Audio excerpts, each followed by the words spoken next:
Salut, c'est Trado. Je suis content de vous retrouver pour la mise à jour des zones d'intervention pour la semaine de trading. Je vous rappelle que ce format s'adresse aux traders de court terme, plutôt expérimentés. Si vous n'avez pas de méthode, eh bien, vous pouvez tenter d'appliquer la mienne si elle vous plaît. Si vous avez une méthode, vous pouvez comparer vos points d'intervention aux miens. Et on commence par le CAC 40 et comme vous pouvez le voir, la tendance n'est absolument pas démentie pour le CAC 40 qui inscrit record sur record et nous sommes effectivement en train de nous départir de cette zone de latéralisation, de congestion qui nous a accompagné quelques semaines. Pour l'instant, comme on peut le voir, notre premier support est à 75, 67, 75, 47. C'est les plus hauts ici qui ont fait l'objet d'une résistance et qui ont été cassés. Donc, selon la règle du changement de polarité, il est plus plausible que l'on rebondisse sur cette zone que l'inverse. Mais c'est surtout la zone de support H4 qui m'intéresse et qui pourrait être touchée 75, 20, 75, 07. Alors, si vous voulez acheter du France 40, du CAC 40, n'oubliez pas le stop de protection qui est très classiquement mis avec l'ATR. Je vous montre comment faire. Donc si vous voulez acheter du CAC 40 par exemple, on va prendre un chiffre rond à 75,60 ici. L'idée c'est de prendre votre point d'achat, donc 75,60 et à partir de là, vous allez enlever la valeur d'un ATR. Au moment où vous passerez à l'acte, en imaginant que ce soit comme maintenant à 24, donc on enlève 7560, on enlève 24, ça donne 5736, ça vous met un stop de protection précisément à ce niveau-là. Je vais le mettre 7536. Voilà. Vous pouvez bien sûr prendre un ATR ou deux ATR si vous voulez. Donc si vous prenez deux ATR, vous enlevez encore la valeur d'un ATR. Donc vous enlevez 24, ça vous donne un stop de protection à 75,12.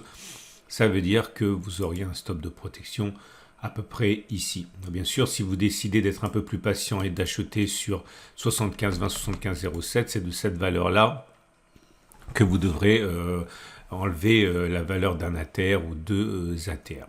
Bien sûr, les plus patients peuvent attendre un éventuel retour sur le support journalier des 74,00, 72,95 par exemple. Je vais vous montrer comment vous pouvez vous y prendre maintenant pour passer un ordre avec un Turbo 24. L'avantage des Turbo 24, encore une fois, c'est que ce sont des produits qui sont cotés. Et à partir du moment où ils sont cotés, où ils sont listés, eh bien, il y a moins de risque de manipulation que lorsque ce sont des produits maison.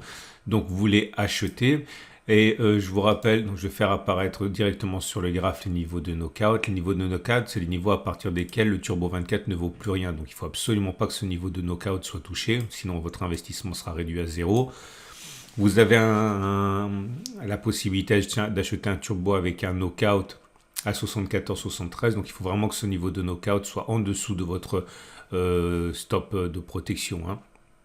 Donc, imaginons que vous décidiez d'acheter sur ce niveau, des 74-73,2. Non, pardon, vous décidez d'acheter ce turbo avec un niveau d'invalidation de knockout à 74-73. Je vais vous donner un exemple. Donc, on a dit qu'on achetait, par exemple, là, à 75,00. 75,10, voilà. Donc vous mettez votre ordre d'achat à 75,10. On va utiliser le pricer. Donc 75,10. Ça vous donne la valeur d'un Turbo 24 à 0,768. Vous copiez ça sur le ticket d'ordre. Vous achetez par exemple 10 turbos. C'est bien pour commencer. Donc vous risquez 7,68. Et vous avez donc tout le récapitulatif ici, vous placez votre ordre et si on va sur le niveau que vous avez mentionné, eh bien vous achèterez 10 Turbo 24 au prix qu'on a mentionné. Attention, je le répète, votre stop de protection doit être en dessous de cette zone et au-dessus du niveau de knockout. Donc là, je reprends une dernière fois un autre exemple. Si vous prenez 75,10 pour point d'achat avec un ATR à 24, c'est ce qu'on a vu tout à l'heure, vous enlevez 24, ça fait 74,86. Donc votre stop de protection, 74,86, il est là. Okay, il faut vraiment sortir ici pour avoir une perte contenue parce que si vous attendez que le Turbo 24 et que les cours descendent et touchent le niveau de knockout, vous aurez tout perdu. Alors que là, vous perdez simplement ce que vous avez décidé de perdre. On va donc passer maintenant... ah non, j'ai oublié. Dernière chose, les bougies Aiki-Nashi indiquent que pour l'instant, ça reste haussier. Ça l'est de moins en moins. On voit que les bougies vertes se raccourcissent et les mèches se rallongent. Donc c'est haussier parce que c'est vert. mais ça l'est de moins en moins puisque ça se raccourcit. On va passer maintenant au DAX. Et voilà le DAX 40 perché au moins momentanément au-dessus de la résistance H4 des 15 920, 15 890. Alors normalement c'est une résistance maintenant qu'elle a été cassée. La cassure est un peu fraîche, pas évident encore que la résistance soit véritablement passée. Je vais quand même la changer, je vais mettre en support H4, mais il faut bien comprendre que c'est fragile. Hein. Pour l'instant, il vaudrait mieux attendre que l'on progresse un peu avant de considérer cette résistance des 15 922, 15 890 complètement passée. Mais en tout cas, si cela devait être le cas, et théoriquement ça devrait être bon, un retour sur cette zone des 15 922, 15 890 pourrait intéresser les acheteurs qui mettront un stop de protection en dessous de la zone, notamment en utilisant la méthode de l'ATR. Autre possibilité, attendre qu'un signal se déclenche sur cette énorme zone de support H4 des 15 800, 15 703 ou encore mieux sur le support journalier des 15 715, 15 640 et en cas de signal d'achat, quel qu'il soit, hein, que ce soit vos signaux d'achat préférés, stop de protection en dessous de la zone orange pour parier sur un retour de la hausse. Pour l'instant, les bougies Aiki-Nashi indiquent que c'est toujours haussier. Vous voyez, ce sont des bougies vertes sans mèche basse. Donc, il est plus plausible que l'on aille plus haut plutôt que l'on ait fait les plus hauts sur le DAX 40. On passe aux indices américains. Votre rendez-vous avec IG. IG, bien plus que du trading. Une équipe d'experts à vos côtés. Et voilà le Dow Jones, et on est déjà au contact d'un support, le support H4 des 33 713, 33 575. Ceux qui veulent acheter sur cette zone pourront mettre un stop de protection en dessous de cette même zone, en utilisant notamment la TR. Les plus patients ou les plus pessimistes attendront un retour sur cette autre zone de support des 33 436, 33 324, stop de protection en dessous. Et les pessimistes les plus forts attendront éventuellement un retour sur les 32 930, 32 680 correspondant à cette zone de congestion. Là aussi en utilisant la TR s'ils le désirent. Autre possibilité pour les spéculateurs à la baisse, attendre un retour sur la résistance H4 34 135 34 100, spéculer à la baisse sur ce niveau, notamment avec un turbo short. Regardez, ça se passe ici, exactement de la même manière qu'on a mentionné tout à l'heure. Vous affichez les niveaux de knockout, c'est important. Vous choisissez le niveau de knockout ici, par exemple 34 224,6, stop de protection au-dessus de la zone bleue en utilisant la TR.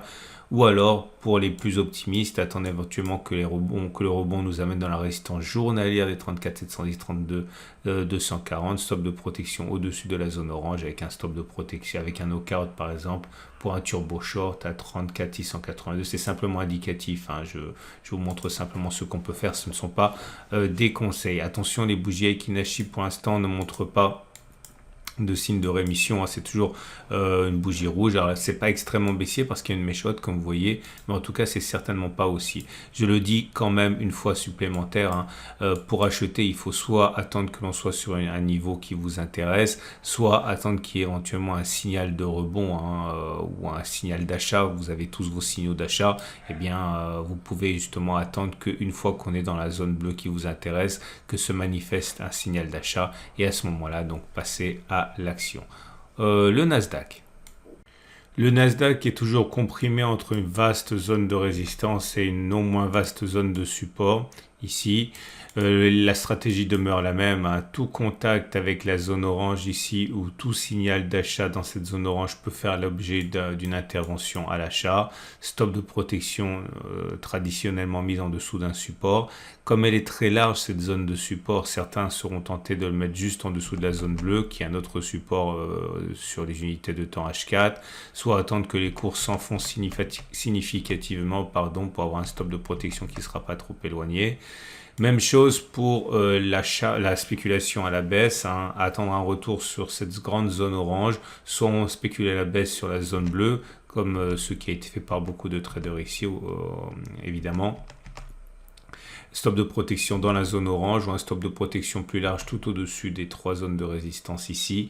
Et les bougies Aiki-Nashi pour l'instant montrent que c'est plutôt baissier avec des bougies rouges. Pas très baissier puisque les bougies sont petites avec des mèches hautes et des mèches basses. Mais en tout cas, ce ne sont pas du tout des bougies haussières pour le Nasdaq. Pour l'euro-dollar, la première zone d'intervention est le support H4 d'1,0967, 1,0939. C'est là qu'il faudra repérer éventuellement vos signaux préférés. Puis, bien sûr, plus bas, si vous êtes patient. Toute cette zone orange est une énorme zone de support journalier. Donc, une zone où les signaux haussiers pourraient être privilégiés. Vous comprendrez bien que vu l'étendue de cette zone, encore une fois, il peut être prudent d'attendre que le signal se manifeste plutôt dans la partie basse pour avoir un stop de protection qui n'est pas trop éloigné. Et tant pis pour la réactivité. Ceux qui veulent spéculer la baisse attendent sans doute que l'on revienne sur la résistance journalière des 1,07, 1,1078, 1,1046 ou alors même pourquoi pas attendre un retour sur le support H4 des 1,1077, 1,1071, stop de protection au-dessous de la zone.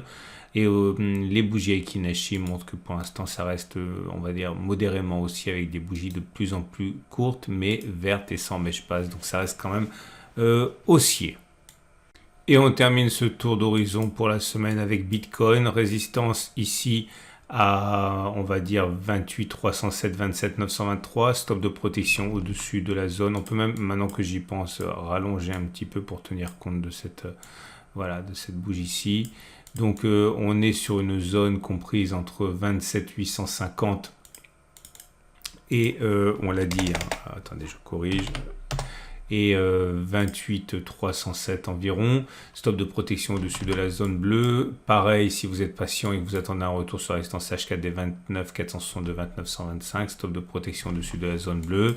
Et pour les acheteurs, la possibilité d'acheter dans cette grande zone bleue ou orange, comprise globalement entre 27 270 et 26 540. Les signaux qui se manifesteraient à l'intérieur de cette zone pourraient être accompagnés d'un stop de protection en dessous de la zone orange, bougie Aiki-Nashi médiocre, hein, comme vous pouvez le voir, c'est plutôt baissier mais pas significativement parce que ce sont des petites bougies mèche-haute, mèche-basse, donc c'est plus de l'attentisme maintenant. C'en est terminé de ce tour d'horizon. Je vous rappelle que c'est mis à jour toutes les semaines le dimanche soir, lundi matin, donc n'hésitez pas à vous abonner au format, activer la clochette de notification pour ne pas louper les mises à jour.